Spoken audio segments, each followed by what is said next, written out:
Mga kapatid na nananampalataya sa Allah, kapag mayroon tayong kapatid, kaibigan, kamag-anak, kung sakali na siya ay nagkasakit, kung may pagkakataon, alam natin kung saan ang lugar, kaya nating puntahan, ay mainam na bisitahin natin upang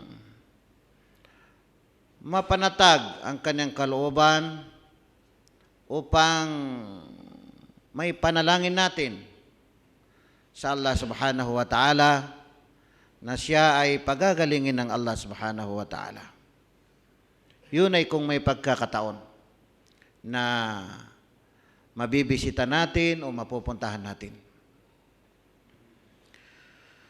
Isang faqih, alim, na nagkasakit ang kanyang anak at naging matindi na ang sakit nito hanggang sa nabagabag na ang alim na ito, naging malaking iniisip niya ang pagkasakit ng kanyang anak. Dahil dito mga kapatid na nananampalataya sa Allah ay isang araw na siya ay natutulog at napanaginipan niya na nakita niya si Propeta Muhammad sallallahu alaihi wasallam. Tinanong niya si Propeta Muhammad, nag-complain, sinabi niya ang pangyayari na ang kanyang anak ay nagkasakit at hindi na gumagaling. Ano ang sinabi daw sa kanya ni Propeta Muhammad sallallahu alaihi wasallam? Aina anta min ayati shifa. Nasaan ka na, sabi niya, sa mga talata ng banal na Quran tungkol sa tinatawag na mga gamot na mga talata sa banal na Quran. Maraming mga talata, mga kapatid, na nananampalataya sa Allah na makikita natin sa banal na Quran, mga kapatid. Isa sa mababanggit natin ay ang sinabi ng Allah subhanahu wa ta'ala, وَنُنَزِّلُ مِنَ الْقُرْآنِ مَا هُوَ شِفَاءٌ وَرَحْمَةٌ لِلْمُؤْمِنِينَ. Maliwanag ang talatang ito, mga kapatid, na nananampalataya sa Allah. Ayon sa kahulugan nito, وَنُنَزِّلُ مِنَ الْقُرْآنِ, at aming ibinaba na mga talata mula sa banal na Quran, ma huwa shifa, na ito ay nagpapagaling o nagbibigay lunas sa mga may sakit. Ma huwa shifa wa rahma, at habag o kaya ay awa lil mu'minin, para sa mga taong nananampalataya sa Allah subhanahu wa ta'ala. Sa isa pang talata, mga kapatid, na nananampalataya sa Allah na nabanggit sa banal na Quran, wa idha maridtu fahuwa yashfin. Ito ang dapat na gawin nating itatak sa ating puso't isipan kapag tayo ay nagkasakit, o kapag mayroong nagkasakit sa ating mga pamilya, sa ating mga kamag-anak. Ang talatang ito, wa idha maridtu, kapag ako ay nagkasakit, fahuwa yashfin, siya ang Allah ang nagpapagaling sa akin. Mga kapatid na nananampalataya sa Allah, kabilang sa kautusan ni Propeta Muhammad sallallahu alaihi wasallam ang pagbibisita sa taong may sakit kung may pagkakataon. Bukod dito ay kabilang sa karapatan ng isang taong Muslim sa kanyang kapatid na Muslim, ay ibig sabihin kapag nagkasakit ay bibisitahin siya. Tulad ng nabanggit natin na kabilang sa kautusan ni Propeta Muhammad sallallahu alaihi wasallam.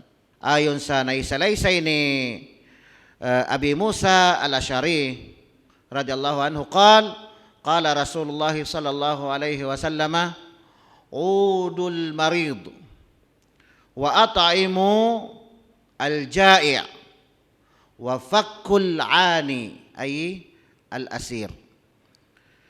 Rawahul Bukhari. Tatlong bagay na ito na kautusan ni Propeta Muhammad sallallahu alaihi wasallam sa hadith na ito na naisalaysay ni Abi Musa. Sabi ni Propeta Muhammad sallallahu alaihi wasallam, "Udul marid." Bisitahin ninyo ang may sakit. Bisitahin ninyo ang may sakit. Wa at'imul ja'i' at pakainin ninyo ang nagugutom. Wa fakkul 'ani at kalagan ninyo ang mga bihag.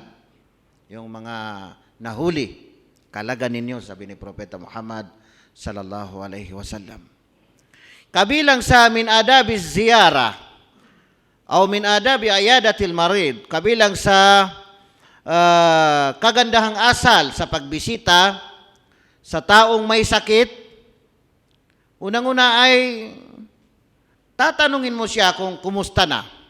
At sasabihin sa kanya na, ibig sabihin ay sabr, yung pagtitiis. Tawsiyatuhu bis sabri ala al-bala o ala al-marad. Ibig sabihin ay sasabihin sa kanya na magtiis sa sakit o kaya sa mga pagsubok na ibinibigay ng Allah subhanahu wa ta'ala. Kabilang dito mga kapatid ay ad-du'a. Ad-du'a lahu bishifa. Ito ang pinaka mainam mga kapatid. Na kapag bumisita ka sa may sakit, ipaalaala sa kanya ang pagtitiis dahil ito ay pagsubok lamang ng Allah subhanahu wa ta'ala. Higit sa lahat ay ipanalangin siya. Si Propeta Muhammad sallallahu alaihi wasallam na mayroon siyang pangako sa atin na kapag binisita natin ang may sakit at binanggit natin ang panalangin, kung hindi pa dumating ang kanyang takdang oras, ay pagagalingin ng Allah subhanahu wa ta'ala. Ito ay isang hadith ni Ibni Abbas radiyallahu anhuma ani Nabi sallallahu alaihi wasallam qal, "Man 'ada maridan lam yahdurhu ajaluhu faqala 'indahu sab'a marratin as'alullaha al-'azim rabbal arshil 'azim ay yashfik illa afahu Allah subhanahu wa ta'ala min zalikal marad." Rawahu Abu Daud wa Tirmizi. Tingnan ninyo mga kapatid na nananampalataya sa Allah, hindi man natin matulungan ang tao na may sakit ng pera, kayamanan o anumang bagay, pero matutulungan natin kung paano siya gagaling ng mabilis. Na ano ang sabi ni Propeta Muhammad sallallahu alaihi wasallam?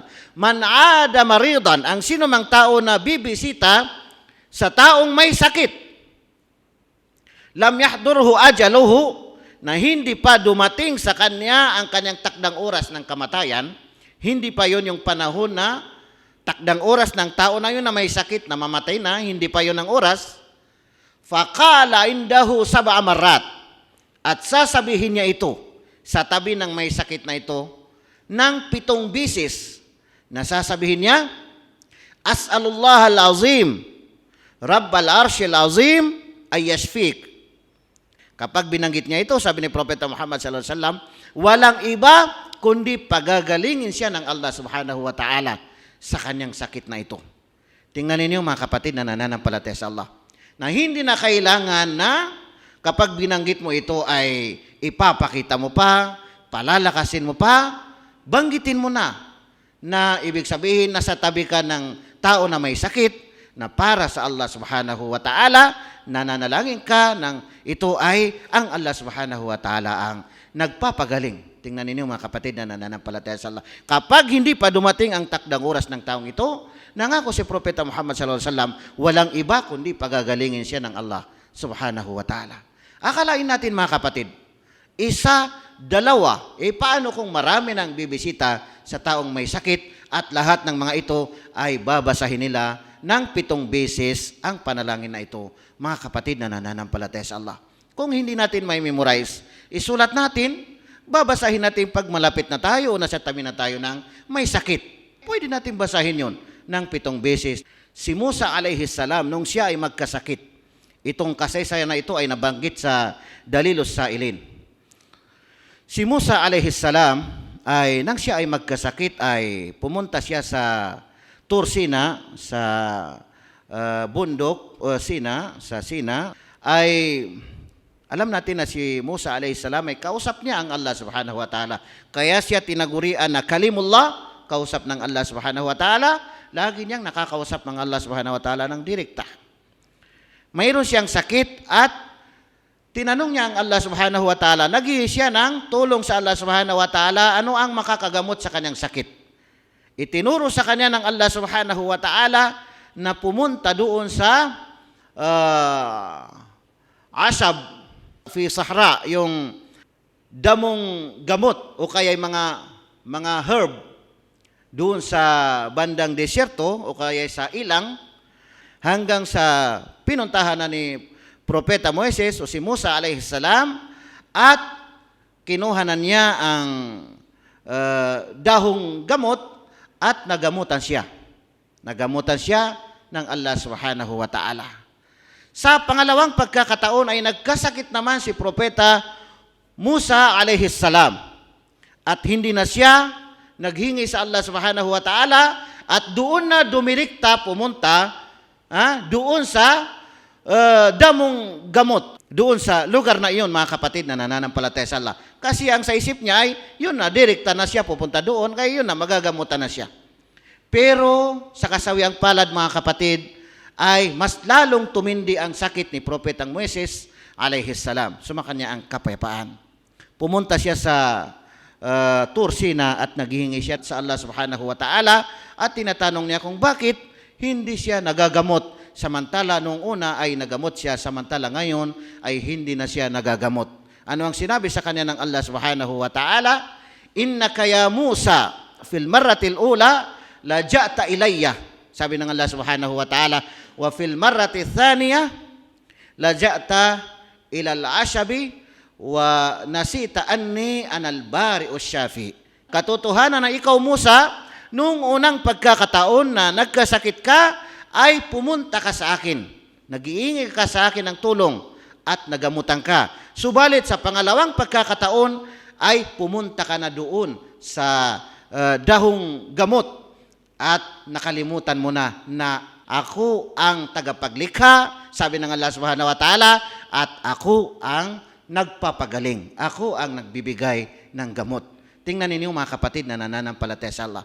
Kaya maliwanag mga kapatid na anuman ang mangyari sa atin ay huwag tayong mag-focus sa mga gamot o sa mga doktor. Ibaling natin ang lahat sa Allah subhanahu wa ta'ala. Kung mayroong mga gamot, hindi naman mainam na hindi natin iinumin, hindi tayo magpapagamot. Pero ang puso't isipan natin, concentrate natin ang Allah subhanahu wa ta'ala lamang ang manggagamot. Ang Allah subhanahu wa ta'ala ang magpapagaling sa atin, mga kapatid na nananampalataya sa Allah. Aqulu qawli hadha, wastaghfirullah li wa lakum.